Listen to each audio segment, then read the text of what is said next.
इगतपुरी प्रादेशिक वनपरिक्षेत्र कार्यालयाच्या पथकानं गुप्त माहितीच्या आधारे गिरणारे तालुका इगतपुरी या ठिकाणी धाड टाकून आरोपीच्या घरातून वन्य प्राण्यांचे विविध अवयव जप्त केलेत।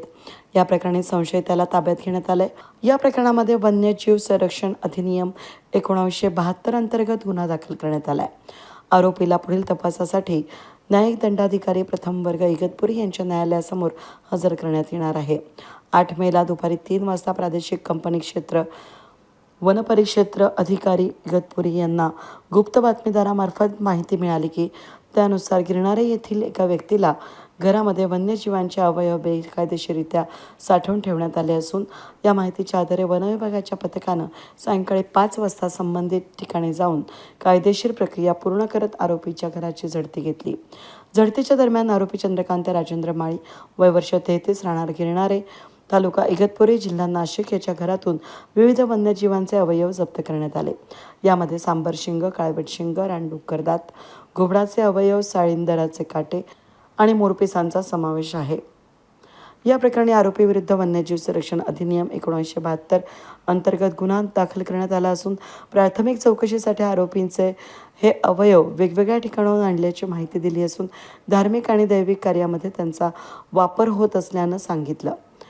प्राप्त गुप्त माहितीनुसार आरोपीकडे बंदूक असल्याची शक्यता असल्याचे व्यक्त केले जाते। या अनुषंगानं अधिक तपास सुरू असून संबंधित शस्त्राचा शोध घेण्याचं काम सुरू असून कारवाईनंतर आरोपीला ताब्यात घेऊन वनपरिक्षेत्र अधिकारी कार्यालयात पुढील चौकशीसाठी नेण्यात आलं।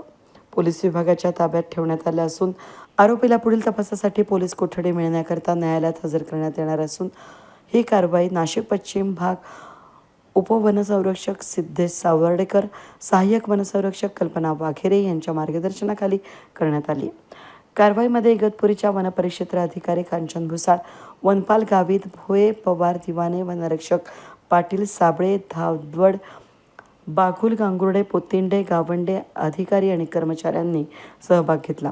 वनपरिक्षेत्र अधिकारी कांचन भुसाळ यांनी नागरिकांना आवाहन केले की वन्यजीवांचे अवयव बाळगणं, व्यापार करणं किंवा त्यांचा अवैध वापर करणं हा वन्यजीव संरक्षण अधिनियम 1972 अंतर्गत दंडनीय गुन्हा असून या प्रकारची माहिती मिळाल्यास तात्काळ वन विभागाला कळवावी। वेद न्यूजसाठी प्रतिनिधी सतीश पुरोहित, इगतपुरी।